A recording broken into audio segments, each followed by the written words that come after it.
Committee on Rules. Yes. Madam President, I think Senator Marcos is seeking the floor. We recognize Senator Amy Marcos. What's the pleasure, Thank you. I'd like to make a privileged speech as already reserved from last week. Is this, Madam President, a privilege speech or a question of personal and collective privilege? Personal and collective because privilege. we have yet to Yes. dispense with, proceed to the reference of this. If it's a question of privilege, we will Yes. accede, Madam President. Yes, I rise on a matter of personal and The collective good lady privilege. senator has indicated that she's rising on a matter of personal and collective privilege. We recognize once again Senator Amy Marcos. Thank you very much. Magandang hapon po, Madam President, our Majority Leader, the ladies and gentlemen of the Senate. I rise today on a matter of personal and collective privilege to address a pressing issue of utmost national importance. For far too long, our Filipino people have been left uncertain, confused, deliberately kept in the dark regarding the true intentions behind the continuing and increasingly belligerent efforts to append the new Senate leadership and, worse, to amend the Constitution. The Filipino people deserve clarity. The Filipino people deserve honesty, and above all, the Filipino people deserve at least the truth. Madam President, today I will not rely solely on my own words. I will present before this chamber a short video containing documentation, footage, and statements directly connected to the ongoing efforts toward term extension and charter change. With your permission, therefore, may we now direct the technical team to play the video presentation. Bakit nagpalit ng liderato sa Senado? May I be allowed to humbly move to declare all seats vacant, Mr. President? With 13 affirmative votes, 10 negative votes, and 1 abstention, the positions in all the positions in the Senate is hereby declared vacant. Bakit ito nilusog?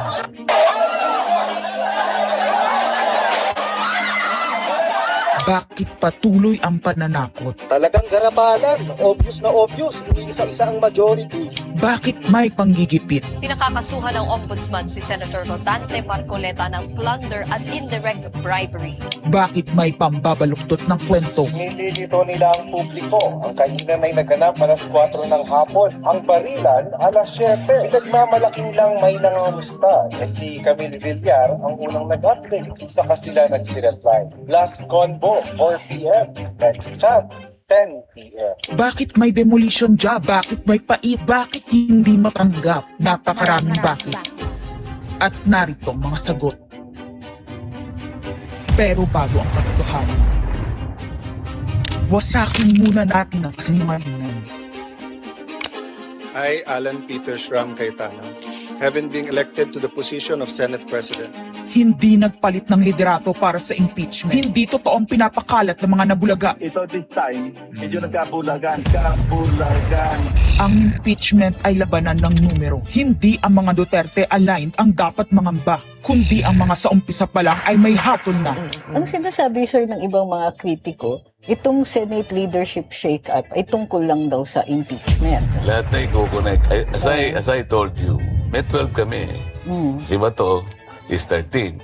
So kahit nawala naman siya, ang pinag-uusapan dito is whether or not you will be able to get 16 votes. Hindi siya ang pagmumulan ng 16 votes. Wala siya doon eh. 12 kami. Bakit kami magkuku? May 12 na kami kung ang pinag-uusapan lang natin eh, impeachment. Actually, 9 lang ang kailangan para ma-dismiss. Yes, 12 kami. So it's more than the required votes. But that's not the point. Ang ano kasi, pinipilit nilang i-connect doon. Kaya ako natatawa.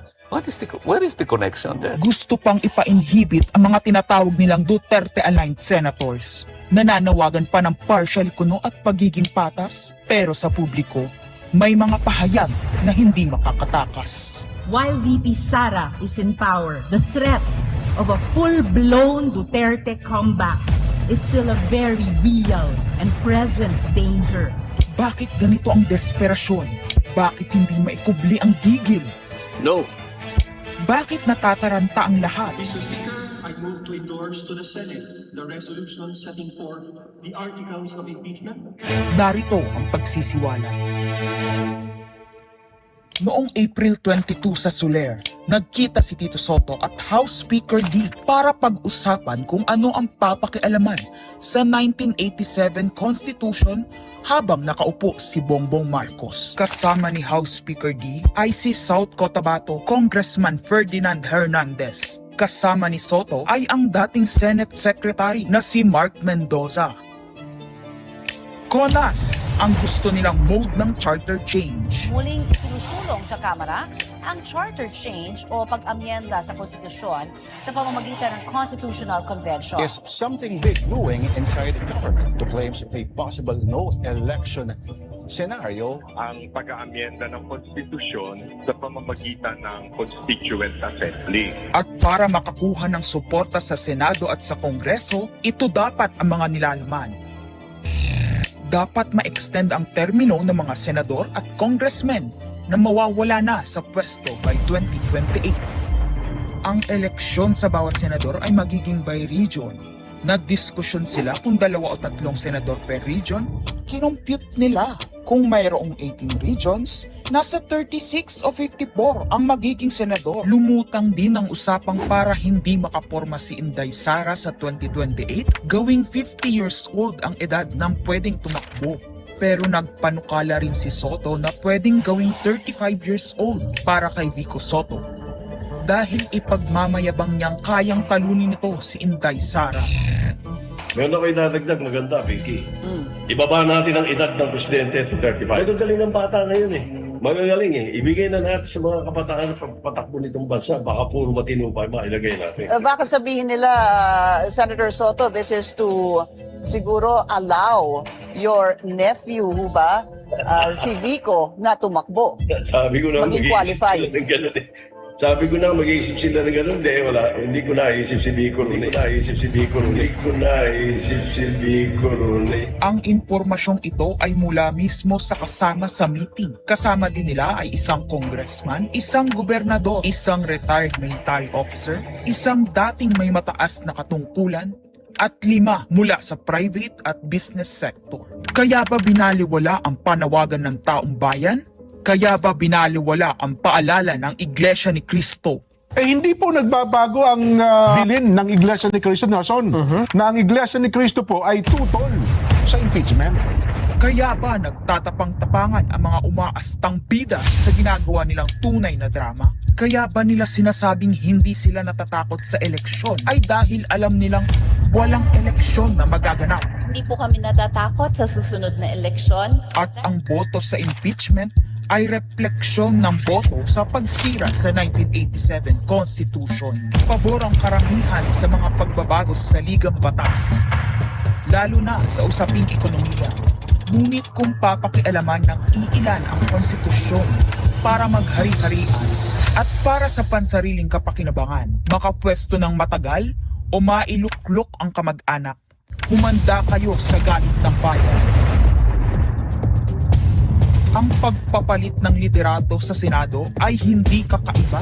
Ito ay nakabase sa prioridad at gusto ng mga senador. Bumabahana ng ebidensya laban kina Bongbong Marcos, Liza Marcos, Sandro Marcos at Marvin Romualdez. Kailangan ng may bayag sa Blue Ribbon Committee. Ipinangako na sa mga korap na mambabatas ang perang malilikom sa 2027. 2028 national budget. Dapat pigilan. 2028, alam natin that's the election budget. And it was assured to the congressmen, this will also be the CONAS budget. Nagiging isa ng malaking sindikato ang pamahalaan. Sinusuportahan ito ng mga dating kalaban, mga tinulungang manalo noong nakaraang eleksyon, mga may galit sa nagdaang administrasyon.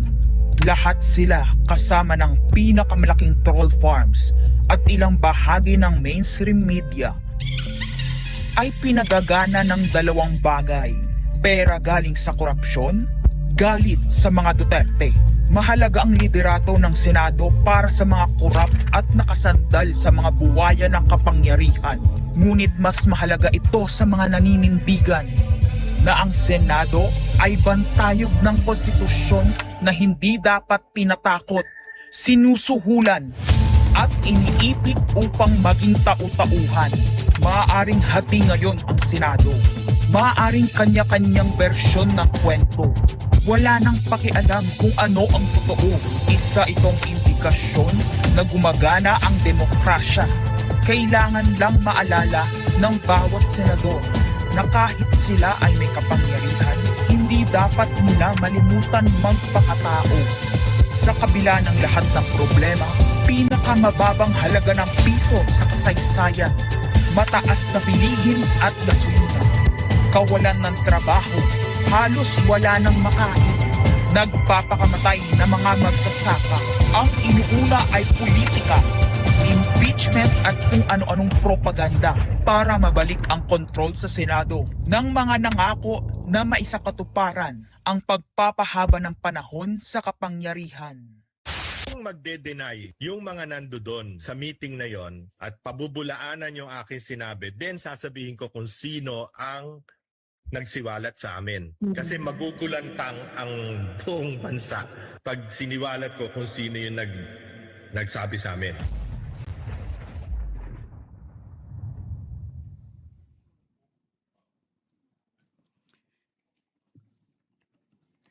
Impeachment, no elections, term extension. Ito ang inaatupag ng ilang mambabatas na nagiging mambubutas ng sikmura ng taong bayan. Inuuna ito kesa gutom, trabaho, kalusugan, kabuhayan. Gusto nilang pahabain ang paghihirap ng Pilipino, gusto ata nilang gumapang ang bayan sa dusa. Gaya ng paggapang ng mga buhaya sa kaban ng bayan at konstitusyon. Ginoong Pangulo, Ginang Pangulo, hindi ko inaakalang aabot sa punto ng buhay ko na ako, isang Marcos, magtatanggol ng 1987 Constitution, isang saligang batas na isinulat laban sa aming pamilya. Pero sa huling pagbisita ko sa libingan ng mga bayani sa puntod ng aking ama, pinaalala ako ng mga katagang nakasulat sa kanyang himlayan, Pilipino. At bilang Pilipino, bilang isang lingkod bayan, bilang isang kaisa-isang anak ni Ferdinand Marcos na may lakas ng loob na tumindig para sa ating bansa, dapat protektahan natin ang saligang batas ng Pilipinas.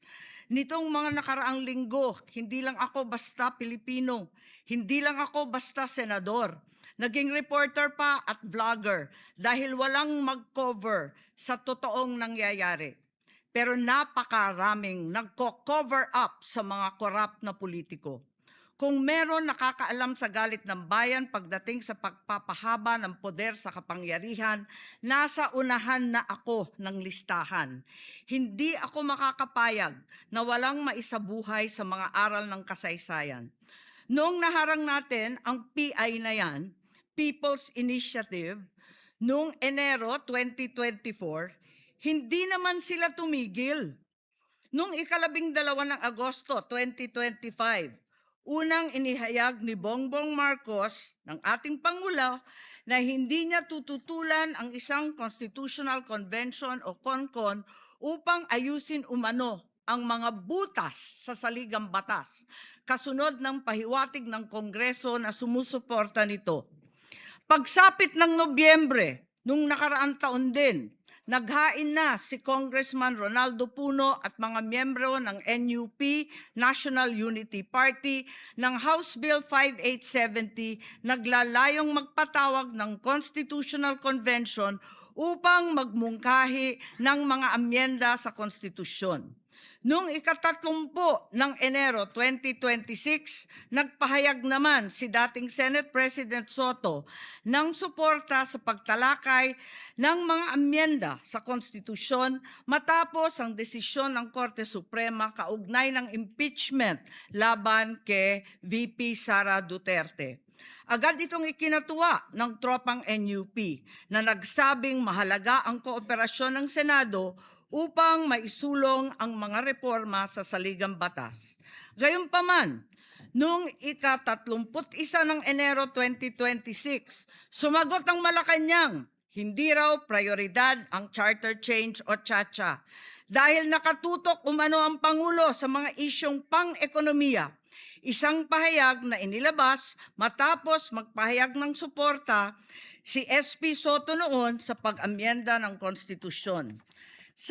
Sa gitna ng debateng ito, naghain nung ika-7 ng Pebrero 2026 yung dating ARTA, Rabindranath Kilala, ng isang radikal na panukala, buwagin ang Senado, pati na rin ang Kongreso at lahat ng lokal na sanggunian, paltan ng isang National Legislative Assembly, maari umano makatipid ng hanggang 1 trilyong taon-taon. Nung nakaraang buwan, formal din hinikayat ni Congressman Puno at ng NUP ang liderato ng Kamara na simulan ng pakikipag-usap sa Senado hinggil sa charter change sa pamamagitan ng Constitutional Convention. Ginamit pa nila ang pagiging bukas ni SP Soto sa constitutional amendments bilang oportunidad para sa koordinasyon ng dalawang kapulungan. Sa huli, noong ika-14 ng Mayo 2026, mariing itinanggi ng Malacanang ang akusasyon ni Senate President Alan Peter Cayetano na sinusubukan ng palasyo pahinain ang Senado. Binigyan diin ng palasyo na hindi pinag-uusapan ng Chacha at inulit ang pananaw ng Pangulo na hindi ang pag-amyenda ng saligang batas ang sagot sa kasalukuyang problema ng bansa. Ngunit hindi ito ang nangyayari sa labas ng palasyo. Ang NOEL at term extension ay buhay na buhay sa mga patay na patay sa kapangyarihan. Pagkat sa kasalukuyang ika-20, ika-20 Kongreso, maraming panukalang naglalayong baguhin ang konstitusyon. Mula sa House Bill 368 ni Congressman Abante na nagsusulong ng CONCON hanggang sa resolution of both houses number 1 ni Congressman Garbin. Sinundan pa ng resolution of both houses number 2, naglalaman ng mungkahing ibaba sa 35 anyos ang minimum age requirement ng presidente at ang vice-presidente 30 ang edad. Bukod dito, Congressman Richard Gomez naghain ng resolution number 3 upang amyendahan din ang Constitution. Meron pang resolution number 4, nagmumungkahi gawing 3 taon na lamang, 3 magkakasunod na termino ang panunungkulan ng mga senador. Nariyan ang House Resolution 460 ni na Congressman Oreta, Congressman Remulla, Congressman Daza at iba pa na bibigyan linaw daw ang kahulugan ng forthwith sa impeachment. At mula noong Abril, habang hinihikayat ng mga congressman na bumoto sa impeachment, malakas ang ugong ng NOEL sa 2028. Lumutang na rin ang mga detalye. Magte-term extension ang mga congressman at madadagdagan ng 3 taon na mananatiling nakaupo sa pwesto hanggang 2031. Ganon din, 2028. Ganon din ang mga senador, pati ang Pangulo, hanggang 2031 na raw. Kung may eleksyon man sa 2028, sa lokal na lang. Kaya, Visayas o Mindanao ka man, suportado ng iglesia o hindi, walang problema dahil walang eleksyon. Kaya ang tanong ngayon, ayaw ba talaga ng palasyo sa Chacha o kunwari lang? O talaga bang wala ng respeto sa Pangulo? Bukod kay Lito Banayo, napakarami kong sources patungkol sa mga meeting na naganap para sa isinusulong na Constituent Assembly o CONAS. Mga kalipunan ng mga politikong hindi nananalo sa mga matataas na posisyon, inaambisyon nila. Kung hindi kayang manalo sa boto, baguhin na lang ang konstitusyon. Noon pa man, hindi ako naging hadlang sa pagbabago. Kung para lamang sa ekonomiya at ikagiginhawa ng buhay ng Pilipino. Pero magagaling ang mga buwaya. Tahimik na gumagapang upang malamon pati ang konstitusyon.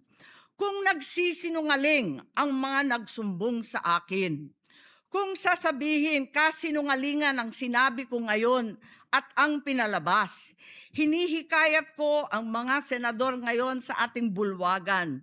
Ipangako natin sa taong bayan na may eleksyon sa 2028 mula sa presidential hanggang sa lokal. At Madam President, magiging masaya akong mapatunayan na mali ako dahil ibig sabihin nun, mananalo ang tama. In the interest of time and that this chamber may proceed with its scheduled legislative business, I will not entertain any interpellations at this juncture and would rather allow the facts in the video as well as confronting this nation to resonate fully with this chamber and the Filipino people. I urge this body to look deeply into what we have witnessed today, act with vigilance, courage, and fidelity to the Constitution we swore to defend. Maraming salamat po. Thank you. Madam President, may I make Yes, we recognize Senator Mig Subiri. point of order? Madam President, the point of order. Under Section 93, 94, and 95 on Unparliamentary Acts and Language,